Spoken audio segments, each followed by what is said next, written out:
Jim, a difficult afternoon here at Tannadice. How do you assess the performance? Well, anybody here that was at the game today will know that level of performance is just not acceptable. I don't know where it comes from. Our build-up to the game this week was all geared around, doing similar things to what we done at Tynecastle only 2 weeks ago. Played a similar formation. The message was the same, and just try and repeat the overall performance that we got against Hearts, and we simply didn't get that. But goals do change games, and we certainly don't give ourselves a chance with the way that we concede the first goal. We've got good possession in a good area up on Falkirk's 18-yard line. We lose possession cheaply, and then within 7 or 8 seconds the ball's in the back of our net, and it's a mistake. I think Cooch should either hold on to the shot, or if not, push it a lot wider than what he did, and it comes straight back out to the Falkirk player.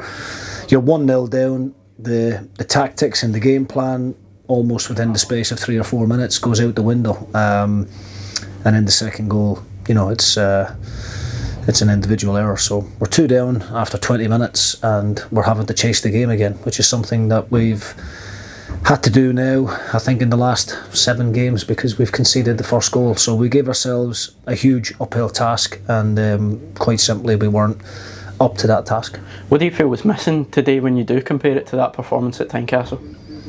Well, I said that to the players, in the dressing room after the game. It's easy to raise your game when you go to places like Tynecastle, playing against Hearts, who are top of the table, where there's maybe a little bit less pressure on you. We've done the same when we go to Easter Road. We beat Aberdeen here.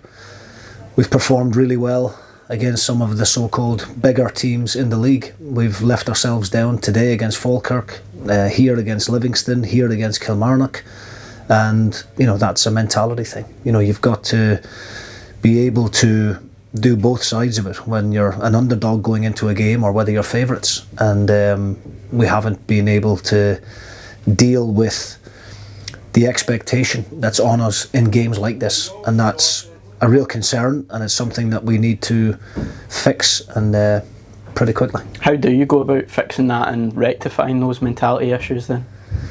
Well, that's what we're trying to put our finger on at the moment, Yanis. We've got a really good, talented group of players, I think. I know. They've already shown that numerous times this season, but we've spoken about the lack of consistency within the group, and that's something that we need to sort out. We didn't underestimate Falkirk by any stretch of the imagination. We spoke at length about what a good team they are. Prior to today's game, they were sitting 2 points above us in the league table. So, it wasn't like we thought we were going to have it easy today. But, I get back to the fact that the goals, have a big impact on the game. 2 real poor mistakes that put us 2-0 behind. But even at 2-0, I still felt, that we were in the game, and I felt if we got the next goal that we, would have enough in the team and on the bench to go and rescue something. But then, that third goal, I think, just pretty much summed up the afternoon in terms of how poor we were.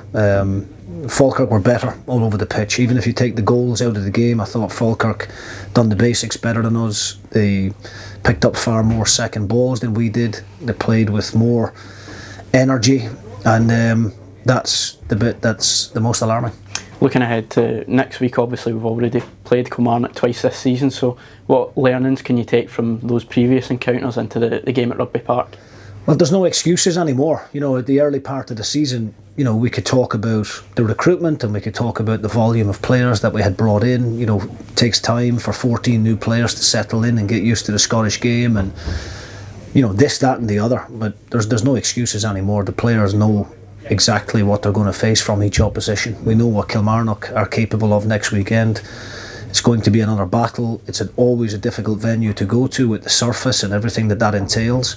And we're going to have to roll our sleeves up and show a bit of character, because, rightly so, the supporters let us know how they felt at half time and after the game today, and I can only apologise to them for for the performance, for the result, and can assure them that we will get a reaction next weekend in Kilmarnock.